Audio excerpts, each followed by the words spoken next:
This is an interview by Helen Conover and her assistant Patricia Conover. We are speaking with Clara Watson Pinkman at her home on 207 East Hanover Avenue, Morristown, New Jersey. Today is August the 3rd, 1983. Now, Miss Watson, you was born in Morristown, is that right? Yes, I was. I was born in Morristown on Center Street, off of Spring Street, Morristown. Was your mother and father born in Morristown? No, my mother and father both were born in Virginia.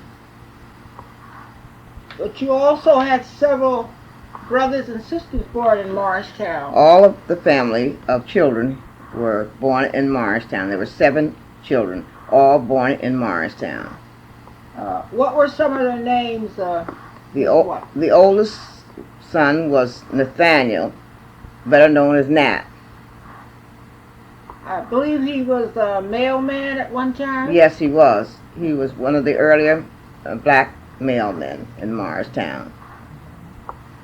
And then there's Francis, better known as Shorty or Piggy, or Buster. That was, he's not next, I'm next oldest. But I guess you would want to know more about the other part of the family. Then there's John Morton, and better known as Moat. And then there's Hazel, Gertrude, and Evelyn. And all of them was born in Morristown? Yes. And all attended public school and graduated from Morristown High School. Yeah. You were the registered nurse for many years. Yes, I was. I graduated from Providence Hospital in Baltimore, Maryland in 1945. And you practiced here in Morristown? For a while I did. I worked at the VA hospital out in Millington, New Jersey for several years. And then I worked here in Morristown. And I believe your sister Hazel, she was a beautician for a number of years, wasn't she? Yes, she was a beautician. Mm-hmm. Worked for several years. And then your sister Evelyn, she's a school teacher? Yes, Evelyn was a school teacher. She's retired now and living in Tallahassee, Florida. Your father was the founder of, did you call that a trash business, or what sort of a business was it? We call it the rubbish removal business. Rubbish removal business. Yes. He was the founder for William Watson's Sons. And he and Maury Grant used to work together. Maury Grant was his brother-in-law. They used to work together. Maury was the one who started Watson out in his business. And then I suppose after your father passed on, your brother Moulton and Buster took over? Yes, they did. Moat acted as head of the business, and Buster helped with him. And they worked it until 73, I guess. And until Moat got very sick. And then we had to kind of give it up.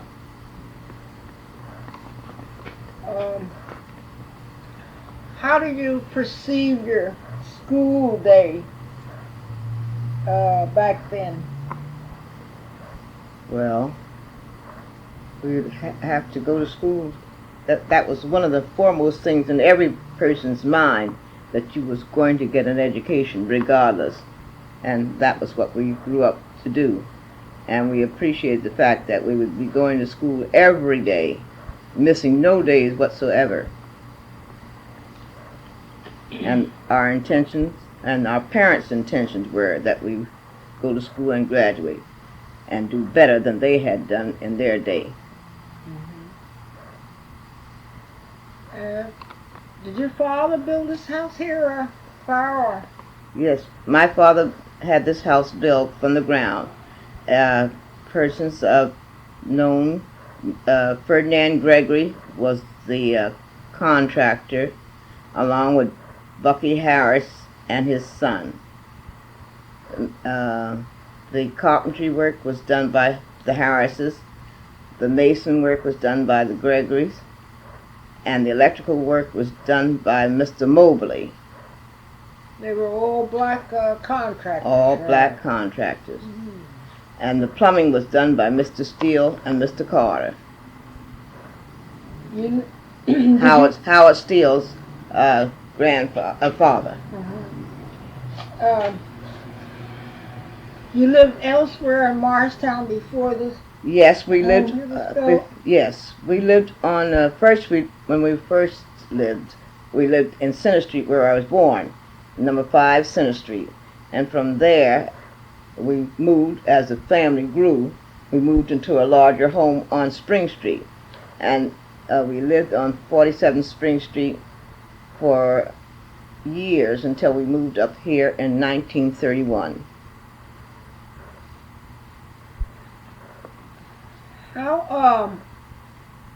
What do you remember about the town? How has it changed from those earlier years?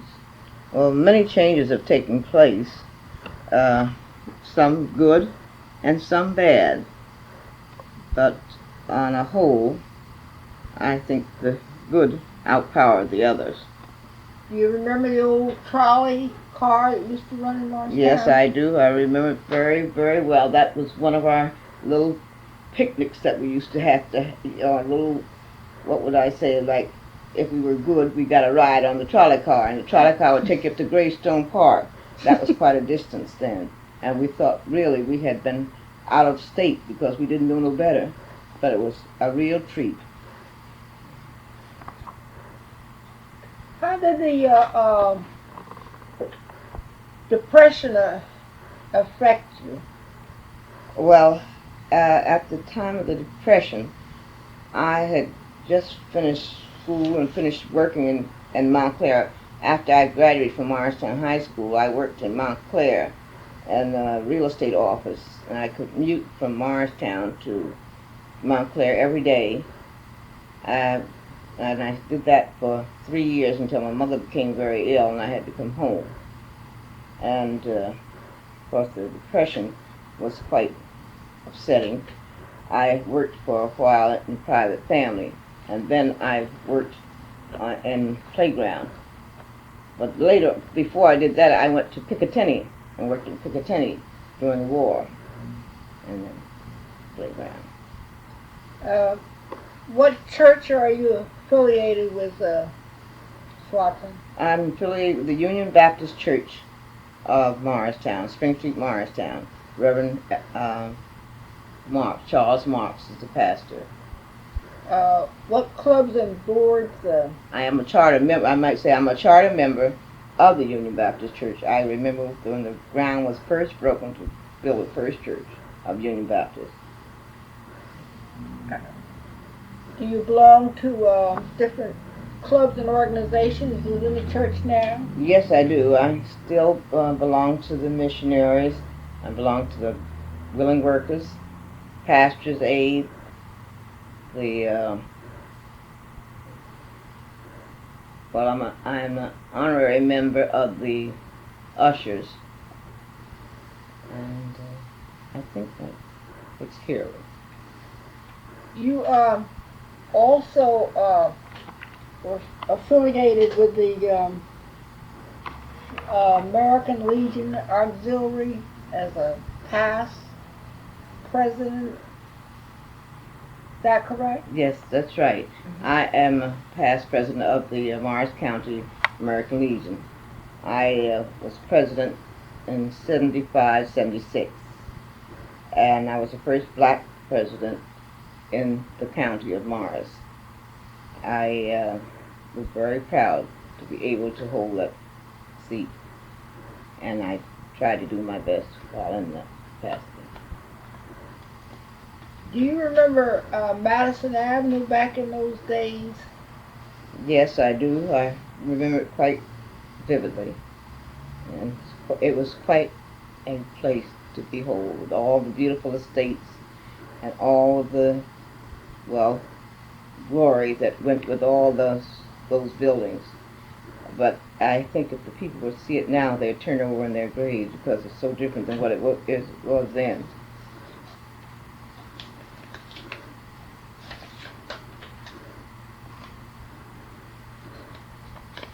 What's changed the most, and what seems to be, what has remained the same, would you say? Well, I can't say too many things that remain the same. Not even prices, because they're sky high, and certainly property is sky high. There is, well, even the people have changed, I must say. The variation is very great, and it's very noticeable. Family life has changed. Everything has changed. There's no likeness to anything that we remember from years back. But I'm very glad to be able to be here to see it. Right. Can you remember some of those prominent individuals from the community of that time? Yes, you mean like Mayor Todd, Mayor Potts, and Mrs. Kellogg, and Mrs. Let's see. Well, at school there was Mr. Wiley that we all knew and looked up to because he was a very fine man, and we thought so at that time, and still think the family is a fine family. And then there's Mr. Mintz, who was in business, had one of the biggest stores up there on Spiegel Avenue. He was a fine person to know. Do you remember some of the black businesses besides your father's business in Morristown at that time? Yes, I remember there was Mr. William Jones, who had a laundry business and a grocery store.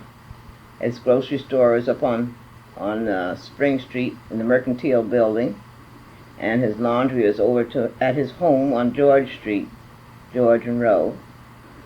And then there was, later on in years, there was Mr. L.L. Taylor, who had an undertaking parlor up at his home on 9 Anderson Street. Then there was Mr. Gregory, who had a taxi business. Mr. Bracey had a taxi business. And there were a few restaurants in town. And business was fair, considering, because most everyone had their own little home. So they didn't have to go to restaurants too much. There was, Mr. O.D. Shaw had a grocery store on Water Street. And he had a store, he was one of the first businessmen. And Mr. Merrill, not related to the family of Merrills here now, but it was Mr. Merrill that had a grocery business up on Mars Street, where the Galdiers had their place now. Did you remember Mr. He had a little he was a shoemaker. Mr. Henry Booker. Mr. Henry Booker was the only shoemaker, and I think the only shoemaker in town at that time. He had a little shop down on Water Street, right next to the bridge, or to the brook, rather. And people would come from miles and miles to have their shoes shod at his place. And he was from Virginia also. How do you remember Water Street? Well, Water Street was always a busy street. I can remember it as being a busy street at all times. Certainly not as busy as now, but a busy street. Today is a little more populated than it was in those days. There were rows of, well, we call them flats, starting from the corner, near the corner, all the way down to Flagler Street. Well, down to where Mom DeBrito had her place. and they were neighboring flats, and several families lived in them.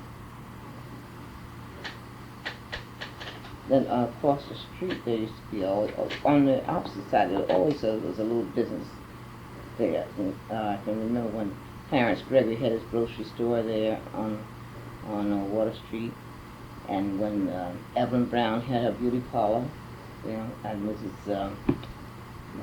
Howell had her beauty parlor, and Lillian Owen had a restaurant on the corner of Flagler and Water. There has always been business of the There's sort. quite a lot of them then, wasn't there? Yeah. Well, not as far back as them, but gradually. Yeah. Well, that's going back pretty far Yeah. too. Mm-hmm.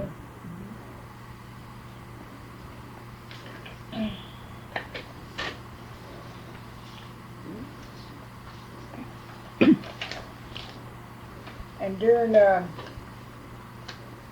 Second World War, you were in training at the time.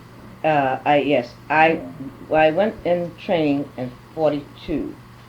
Prior to that, I worked at Pinkman and the ammunition, and of course I seen much excitement there because we were working in powder and ammunition, and of course, not being too well acquainted with all these things, we'd have explosions from time to time, small ones, especially when the powders mixed and it would be a blow.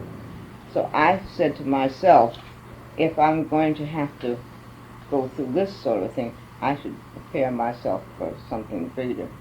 So I asked for a leave of absence and left Piccadilly and went in training at Baltimore, Maryland, September of 1942.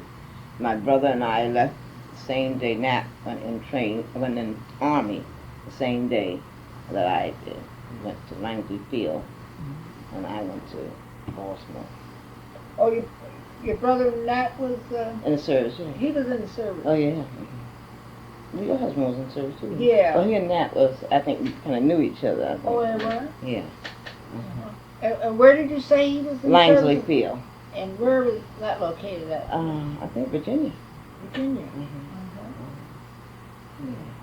And Moulton and Buster, they didn't. No, they didn't make it. They, there. At that time, Buster was too short, Oh, yeah. and Moat felt that he needed to be home to help. Yeah.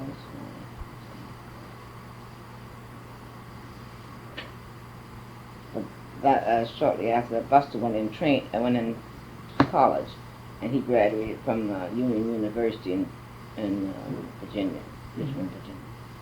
What was that Buster's real name or what? No, his real name is Francis Wesley. Francis Weston. He took pre-med. He graduated pre-med. But,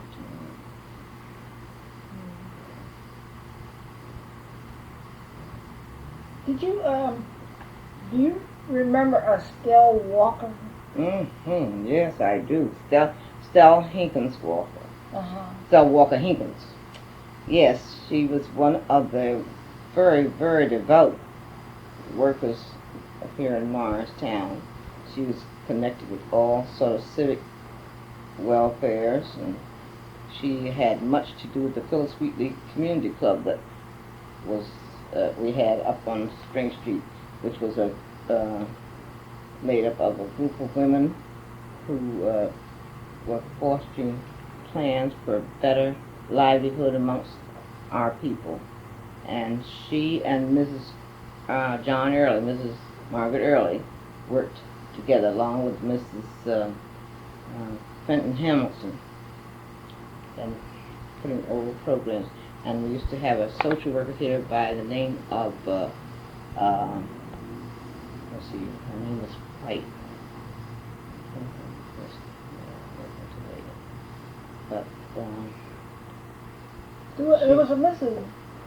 Downing, Dewey Downing. Oh, dear, she was a nurse. She was with the visiting nurses. She was with the visiting nurse.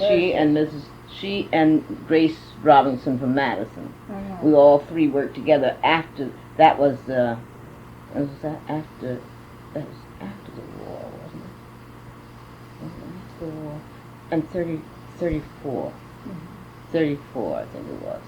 We worked up at, our headquarters was up on Park Place, up over the old 5 and 10 cent store. And that's where our headquarters were. And each of us had a caseload of about 90 people. And we didn't have cars then. We had to walk from whatever area we had to go and make our rounds. And we had to at least make our rounds at least once a week to these areas and see about the conditions of those people and see that they had. That was when the ERA was giving fuel and clothing and food, and we had to and taking care of the rents, and we had to check and see what the situation was and report back to the office so that they could determine what could be done for these various families. That was Mrs. Grace Hayward. She was Grace Hayward Robinson, and Addie Downey, and myself, Clara Watson. Then that was before I went to training. That was before I went to training. Oh, do you remember the various black doctors was here in Morristown long ago? I understand there was a Dr. Stanfield. Yes, there was a Dr. Stanfield and a Dr. Walker. Dr. Stanfield was a medical doctor. Dr. Walker was a dentist. And later on, there was a Dr. Williams, John T. Williams, a medical doctor, and a Dr. Thompson, who was a dentist here in Morristown. And since then, we've had Dr.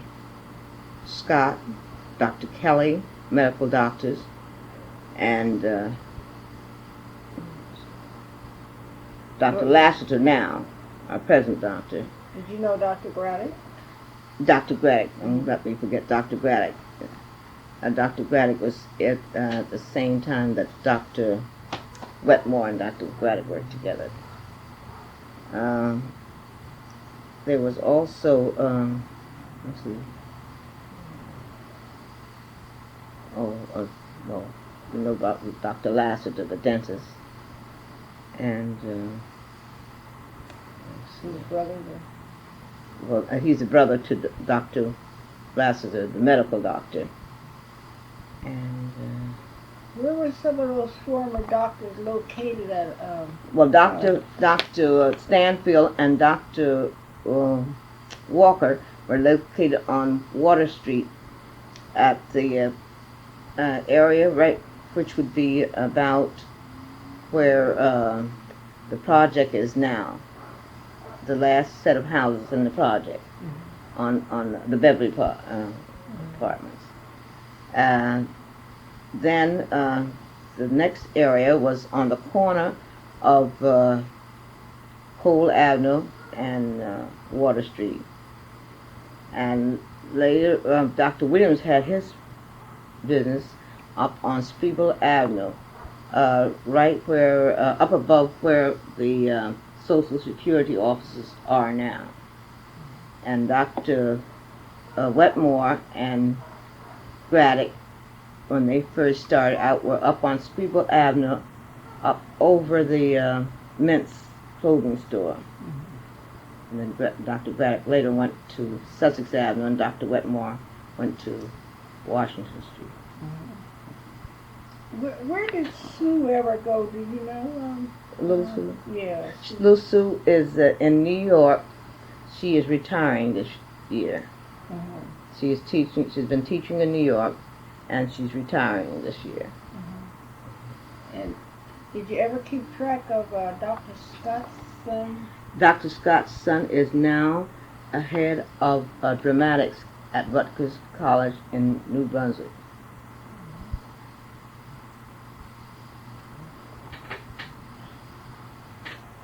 And we had one visiting nurse, a qualified visiting nurse, I must say, finished That was Thelma Drew. She came here from Orange, New Jersey. She lived here with Mrs. Early on Columbia Street, and she worked here for years and did a remarkable work. She later moved and married Cecil Wall, and they are now living in Rivera Beach, Florida. Got a letter from her today. Very interesting. She was with the visiting nurses for years. She did a beautiful job. I also understand you did a beautiful job. I've heard different people talk. Well, I don't know how beautiful. I did the best I could. I have liked people. I like people, and I have always liked people, and I have always tried to do whatever I could, wherever I could. And I believe you told me your father was the founder of Morris County NAACP. Morris County NAACP. He and Peyton Tutwiler, who was also a Morristonian. I must say here too, Peyton Tutwiler was a businessman. He had a very well-equipped barber shop on Spring Street years ago too.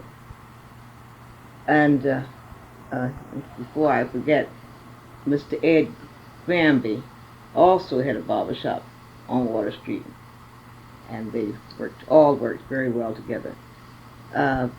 Peyton and my father went to New York. They were quite concerned with the welfare of our people, so they went to New York to see if they could establish a group here, a branch of the NAACP.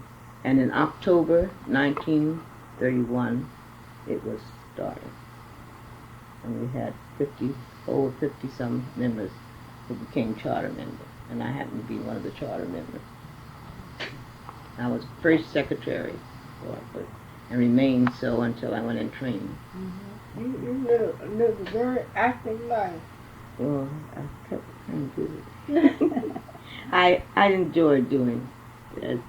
Even when I used to commute to Montclair, I used to get such a thrill out of going to Montclair and coming back and doing things, or going to Montclair and being in something over there, and it's one of those things. Mm-hmm. So, and doing is the way you learn, I think. Yeah. I found that to be. You can't just stay in one little place and don't do. You got to get up and do and mingle. Yeah. To mingle is and be a part is an education within itself. Mm-hmm.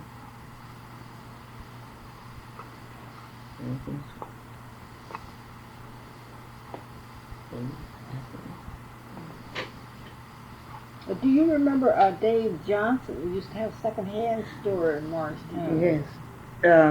Now, is that the blind man? Yeah. Yes. Yes, and he used to do chair canning. Is that the one you mean? Probably he did. I know he had a second-hand store, but maybe located on Morris Street? Yeah, I believe he was on Morris Street. Now, there's two Mr. Johnsons now.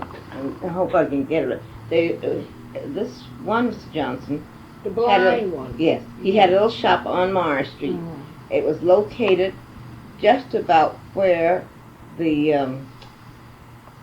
hair beauty parlor is now, and he could tell when people would come into his place. He could tell. He had the most vivid information of things. Mm-hmm. It was remarkable to see a man that was blind and able to do as much as he could do chair canning just as beautiful as you wanted to. And he used to walk from Mount Kimball Avenue, which we think is a long ways now. It was nothing to him. Maybe he'd walk down from there to town every day. And he had a sister, wasn't it Miss Fanny Johnson Brown's sister? Fanny Johnson Brown. I think I heard him. Yeah. I've heard that he had a sister named Fanny Brown. That's right, Miss Fanny Johnson Brown. And he had a sister, Miss Fanny Brown. She was a very, very brilliant woman, a lovely woman. She was one of the earlier graduates from Scotia College in North Carolina. She used to always be so proud to say that she was. Do you remember Mrs. Bell Polk? Very well. She was my brother Nat's first music teacher, and she had her classes well organized. And every year she would have a recital, and that would be the one thing that everybody would look forward to, was this music recital by Miss Isabel Polk and her students, and they'd have it over at Calvary Baptist Church. It was she was very, very wonderful and inspiring. She taught most all of us children from early age on up in Sunday school. Almost all of us, before we had the Union Baptist Church, we were members of Calvary. And so we all had a forehand teaching from her. Yeah, I understand she was brilliant, and she had studied at Juilliard School of Music. Mm-hmm. I think I remember seeing a write-up in the paper one time where she had traveled, toured Europe at one time. Yeah.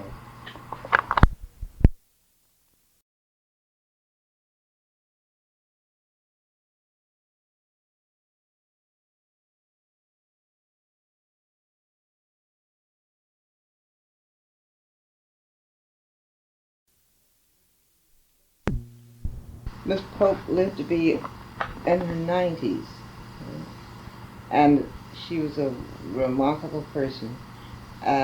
She never wanted any help, but in her later years, being alone, she had to have help, so she was up to Mars View. But she was a most independent patient, but a fine person. And until in her later days, she'd play the piano up there in Mars View. Was she ever married? No, Miss Bell never married. Mm-hmm. There was some younger folks, though. What were they, nephews? Nephews. She had several nephews. Mm-hmm. And one niece, Frances, who lived in Montclair. Oh, so there is some of them still living. Frances was a niece of them that lived in Montclair. I think she's still living now. I'm not too sure now. But she had two nephews, three nephews. But she was a remarkable person. She had that lovely antique home on Ann Street. It was something to behold. Her father was an early coachman for a very wealthy family in Morristown.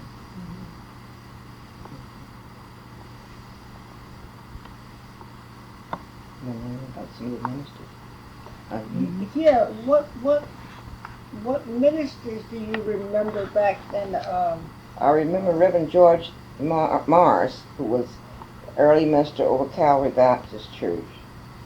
And I remember Reverend Crockett, Reverend Smith, and Reverend Coleman, several of them from over Calvary. At Union, our first minister was Reverend Crooks, and he was from Merchantsville, New Jersey. Then we had Reverend L.R. Jones. I had Reverend Jowers and Reverend Blossom and Reverend Harris and Reverend Blossom, and now Reverend Mars. Oh, Reverend Blossom he pastored Union. the Union. Yes. Oh. Reverend Blossom was our pastor at Union. I guess I must have that mixed up. He had three sons, Robert, Richard, and What's the dentist's name? Robert. That's Robert. Richard is Richard. Robert, Richard, and Roland. Robert, Richard, and Roland. Three sons. Do you just remember the pastors of Calvary and Union, or do you remember some of those? I remember Reverend Stiles, and Reverend White, Reverend Singleton, and Reverend. Do you remember Reverend Garcia? Yes, Reverend Garcia. Reverend not Sterling.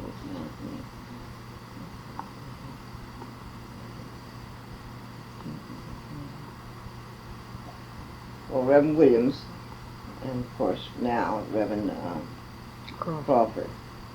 But there are others in between those that I can't recall their names. And there was also a church that is well known, and that's Church of God in Christ. And Reverend Keith was the first minister, I think, there. He died, and since then, Reverend Rogers has been a minister there. Do you remember, as you came down Water Street Hill, there used to be a little street to the left that called Roseville Lane? Yes, I do. Did they have a little church there at one time, Yes, too? that church was the beginning of the Church of God in Christ. Oh. That's where the church, well, it originated there. Let's see how that was. Yes, I think that's where it was. At that place. And then they moved from there over to George Street. George. Because at times there used to be, all our first churches started at the Mercantile Hall. That is, the Church of God used to be up there too, and so the Union Baptist Church before they got their footings. There was the Mercantile Hall. It was a building that was an enterprise of men known as businessmen. Mr. Perry, James Perry, Mr. John Gregory, Mr. Maury Grant, and my father, Mr. Watson. They call themselves the Mercantile. And they had downstairs was 2 stores, upstairs with a little hall where they had the churches. On one side, upstairs was apartment, and downstairs was apartment. And that was there for years. Do you remember a black man that ran a paint store, Mr. Williams, somewhere over on Market Street?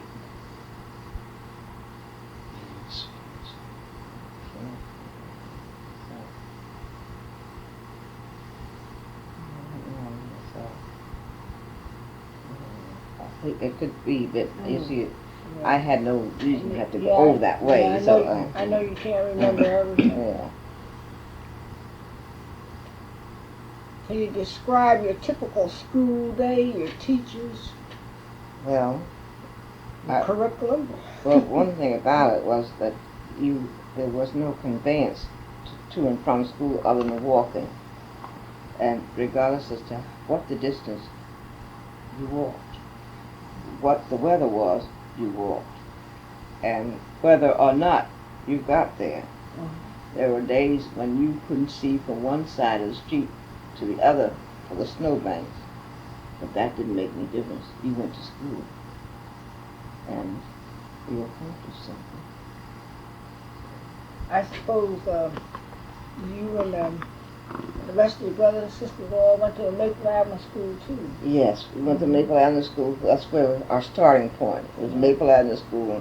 From then you go to Spiegel Avenue School, and from Spiegel Avenue School you went to the high school. We first started at the Morristown Kindergarten.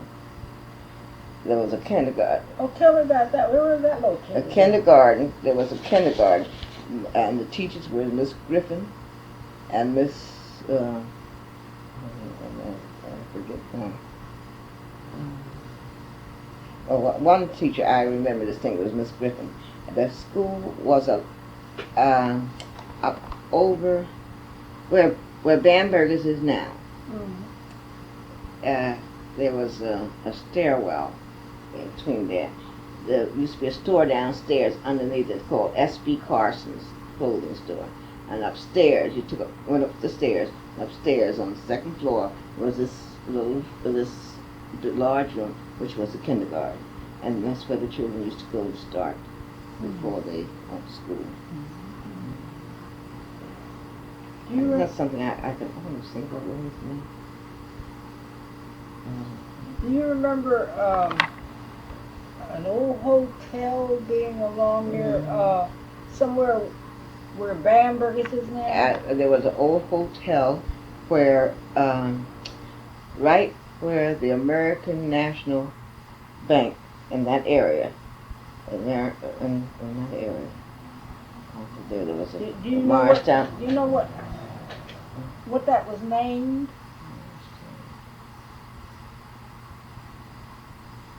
Morristown Hotel. Morristown Hotel. But it was right there. Then on where the project is now for the AT&T. Years ago, there used to be a boarding house for the very elite. It was called the Colburn House. And the very elite. Very interesting. It was there. Colburn House. Colburn House.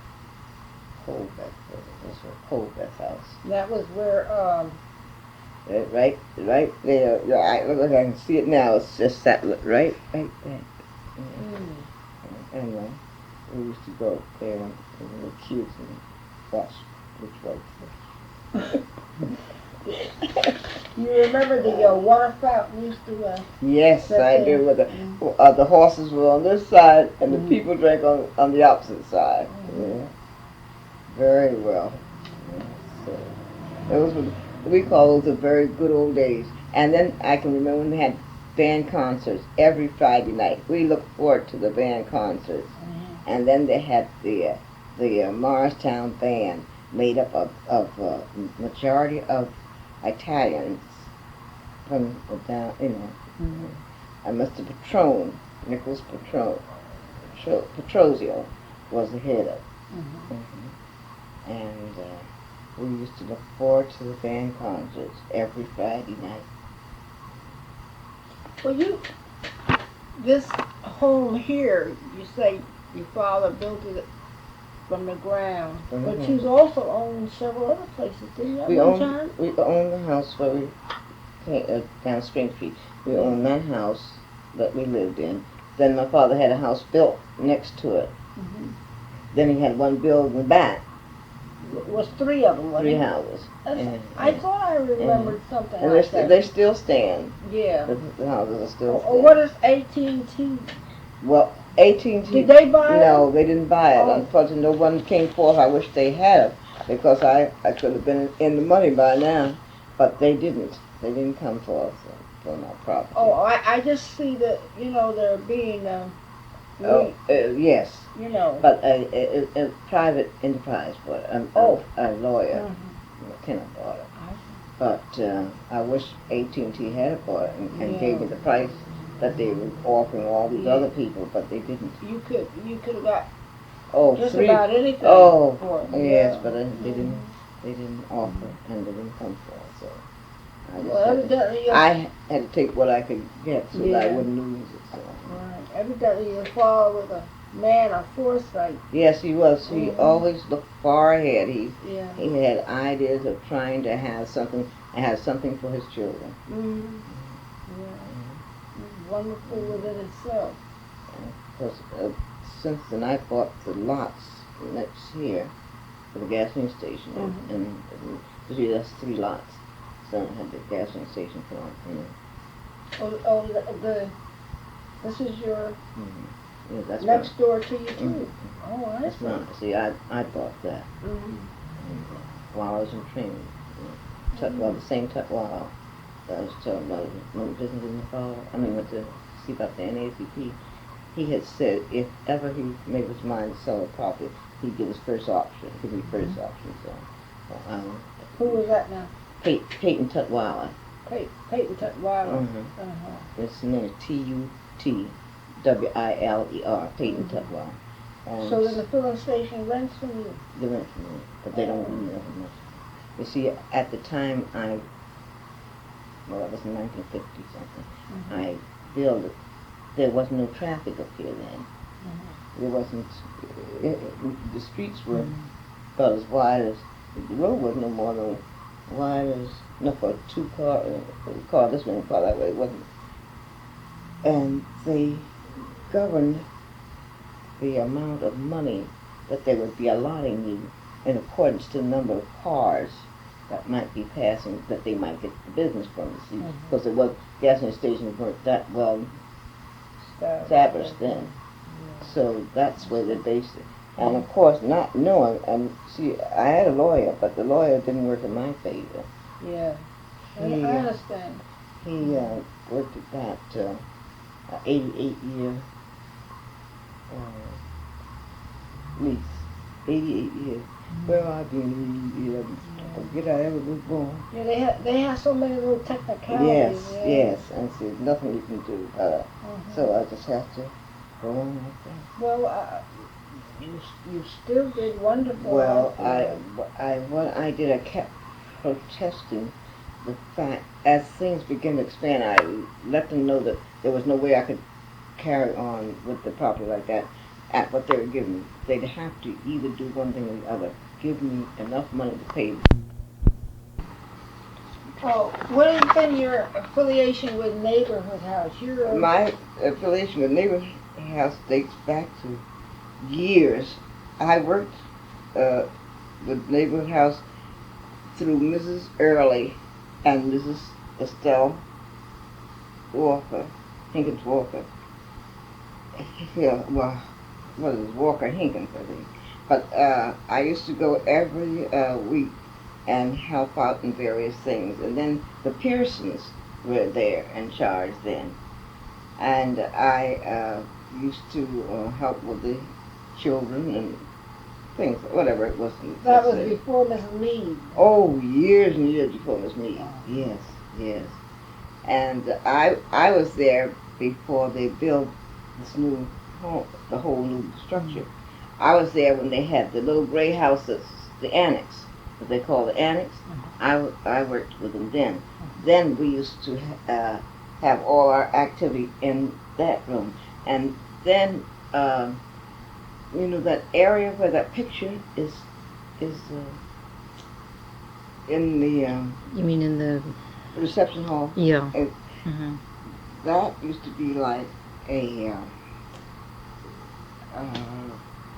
in our day, you used to come up the steps like, and it used to be like a balcony, not a balcony, but a platform where we used to have our little shows and things.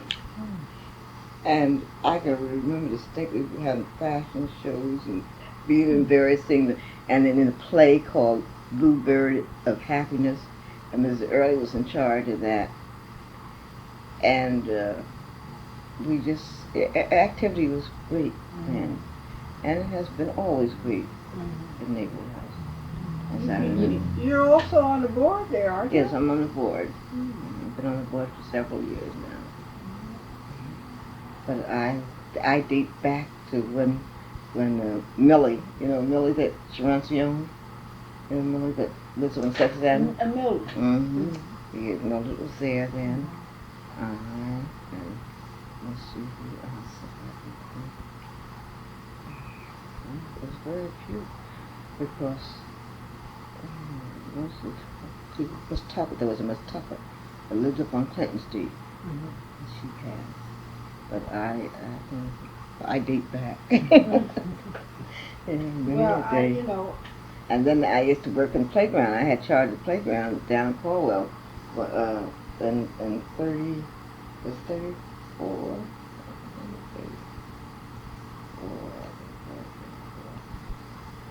Was that before the one he's called Pee Wee? Pee Wee was there, yes. Pee Wee was the caretaker. Yeah. And I worked with Rocky Vigilante and Martin, Wade Martin. We used to tap dance. I worked with him. And I had charge of the girls in activities. And I used to have needlework, crocheting and sewing and all that. And at the end of the year, we'd have our displays. And we have a play or something like that. Then I had charge of, I started the softball games down there. Then I used to go from that playground to Redwood Field, from there down to Brown Park. My goodness, she was just a live wire. Yeah, I haven't been sitting down all the time. You don't let the grass grow on your feet, did No, you? that's true. That's true. I've always worked with people. I've worked with children. I like working with children. And I think that's one thing that's kept me up and doing. Of course, I don't do so much up and doing this, but it's kept me up and doing is working with young people. Yeah. That helps, and that has a tendency to help you a lot. Yes. You find that too when you work. I sure do. Because some days you don't feel like doing what they keep you doing, so Right. you have to keep going.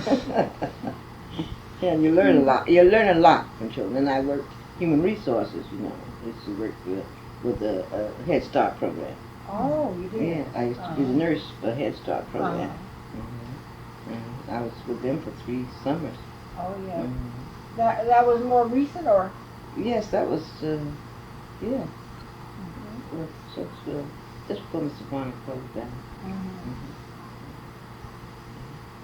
I used to go all around on trips with the children and take care of children and everything. I give them physical examinations. I worked at the hospitals, I worked with the nurses, the board of health nurses.